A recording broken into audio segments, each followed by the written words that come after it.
Welcome to Tenor Tech, where I solve the problems you didn't even know you had. You start by opening Spotify on PC and confirming the app is up to date. This matters because older builds lack features. Once done, sign into your account, free versus premium changes some options, and open settings with the gear icon. Then, make sure you scroll down to advanced settings. This exposes developer and device controls you'll need. Don't stop at the first settings view. Expand advanced so you can access playback and device options required for equalizer changes.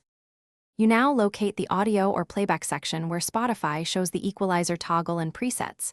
This is the complex middle step because interfaces vary. Enable the EQ, then choose a preset to test quickly, or switch to manual to control individual frequency bands. Once in manual, drag the low, mid, and high sliders to shape bass, clarity, and presence. Small moves matter, 0. 5 to 2 dB makes a big perceptual change. Make sure to play a familiar track while adjusting to hear differences.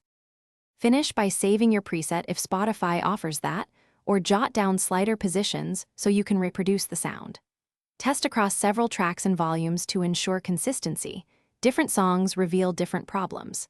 If the desktop app doesn't show an EQ, use Windows Audio Enhancements or a trusted third-party equalizer. Just verify it's compatible. If changes fail to apply, restart Spotify and confirm the correct output device is selected. That single step fixes most stubborn cases. Thanks for watching. Subscribe to keep your life in tune.